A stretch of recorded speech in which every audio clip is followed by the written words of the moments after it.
They tried to warn us that this was happening, but in my heart of hearts, I just genuinely felt like there was no way possible for them to be able to block Donald Trump from being able to get in that White House. This is Jake Logan.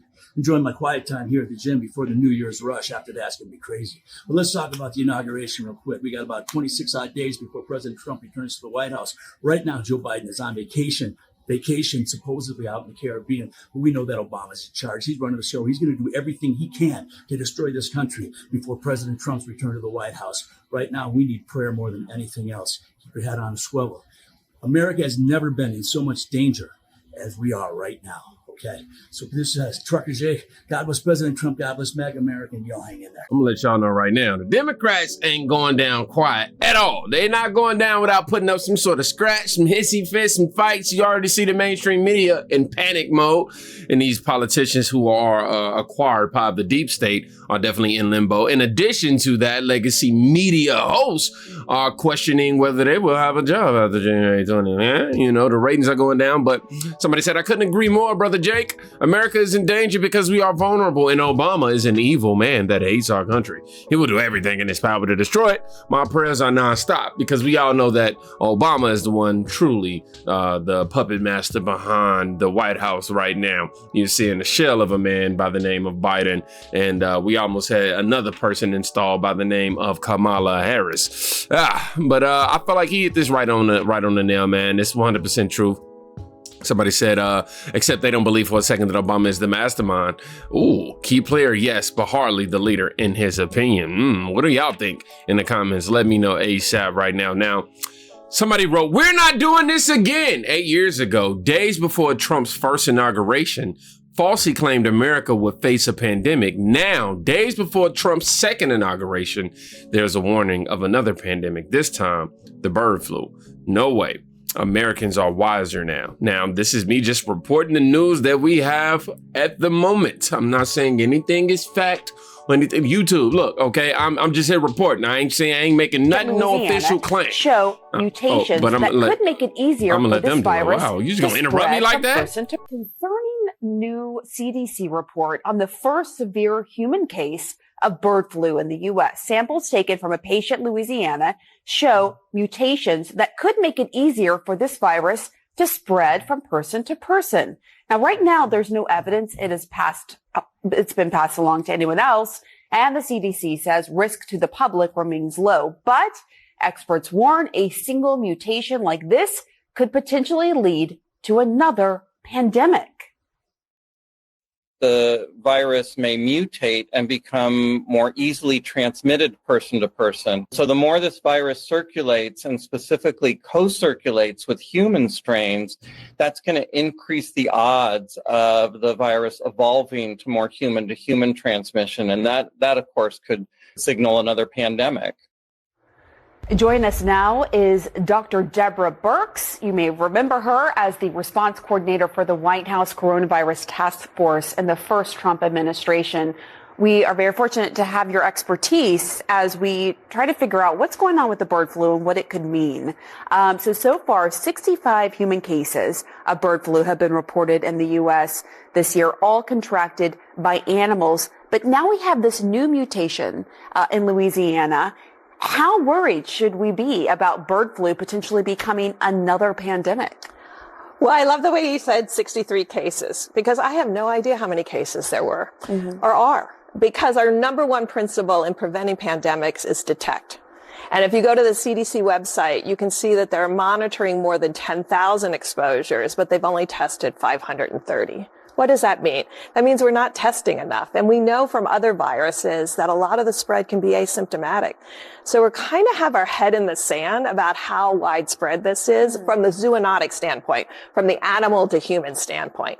Now, also remember, most of those cases described to date happened in the spring and the summer, not when we had H1N1 circulating right now, when we're running the flu pandemic throughout the United States. So we have rising flu cases, and now we have still zoonotic events coming.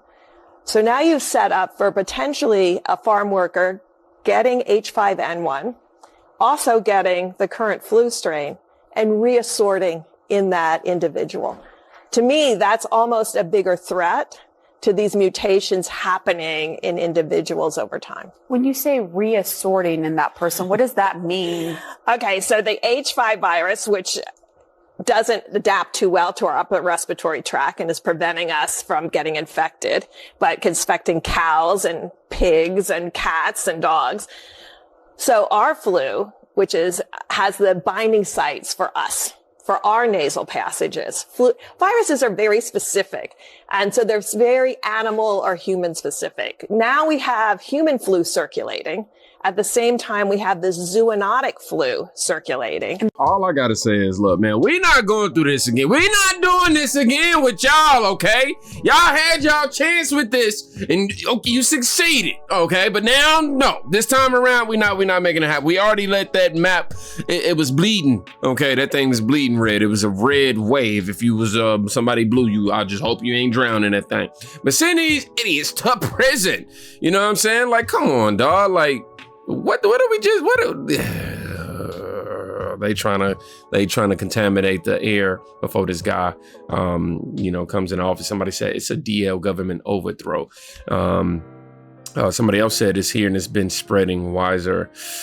Send this fraud on his way. When will these criminals be brought to justice? Who will stop them? And how is the sentiment around this topic?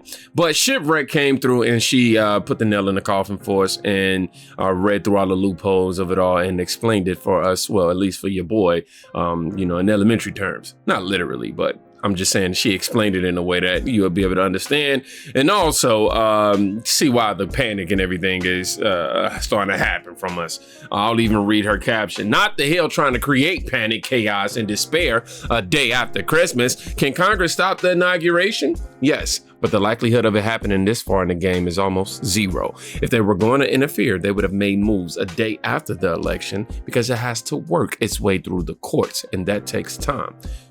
And she also noted that the Hill is garbage. Shake it up. Not the Hill coming out here trying to start shit a day after Christmas. Of all, you should know that the electoral votes and Congress counting them is more ceremonial than it is anything. It's the same way with the vice president before they changed the rules after January 6th. Opinion piece from the Hill states the basis of Trump not being inaugurated as president of the United States on January 19th is because of the insurrection clause that is currently in the United States Constitution. If you incited or participated in an insurrection or evading the enemy or helping the enemy, you cannot be president. You cannot hold any office. Question, well, is what really happened in insurrection then? And Hill was like, yeah, and here's some examples. And first they talk about the impeachment trial when Trump was impeached in the House for an insurrection. They couldn't all of this stuff has been since debunked. Like Nancy Pelosi has been found responsible for a lot of what happened on January 6th. Like, come on now. Votes to remove him and it never made it past the Senate. So the whole thing just kind of died. And apparently there was a Colorado court case, a 5-day judicial due process hearing where the court found by clear and convincing evidence that President Trump did participate in an insurrection. But if I remember right, didn't that go to the Supreme Court and it turned out that they wouldn't rule on it, and I didn't really hear anything about it since. Yeah,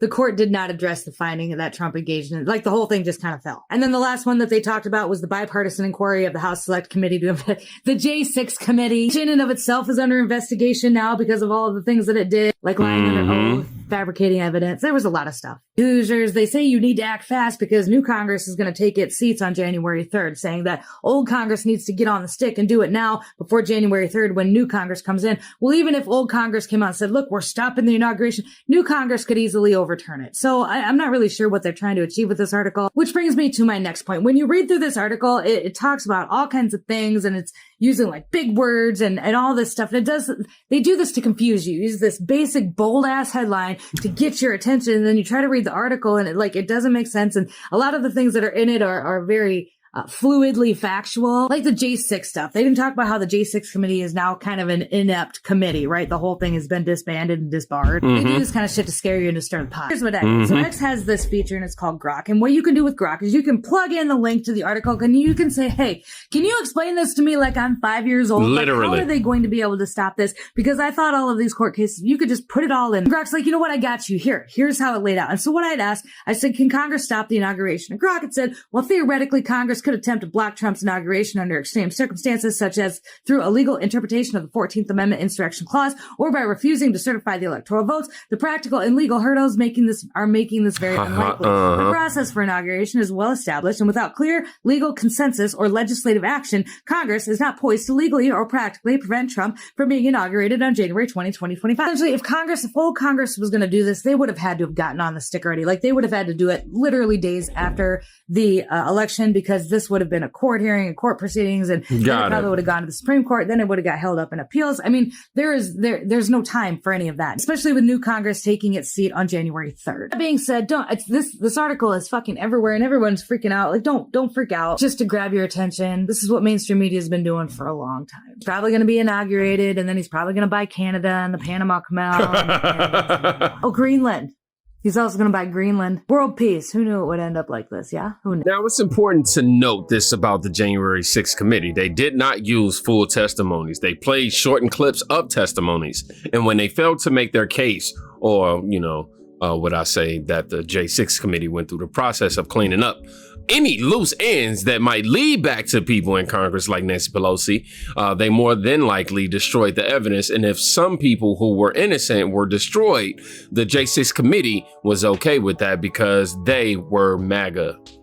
So just like the hurricane victims in the Appalachians, who are known for their support for President Trump and being scavenged by the government of their land, and instead of moving FEMA trailers into the area, the government has no problem with them freezing to death. Yeah, hate your government, not the country. But in regards specifically to them holding Trump back from being able to get in that office, I'll just say, man, J6 are probably, and I'm not saying that I'm looking forward to it or I encourage it or nothing like that. I'm just saying, I would imagine J6 will look like, cupcakes in comparison.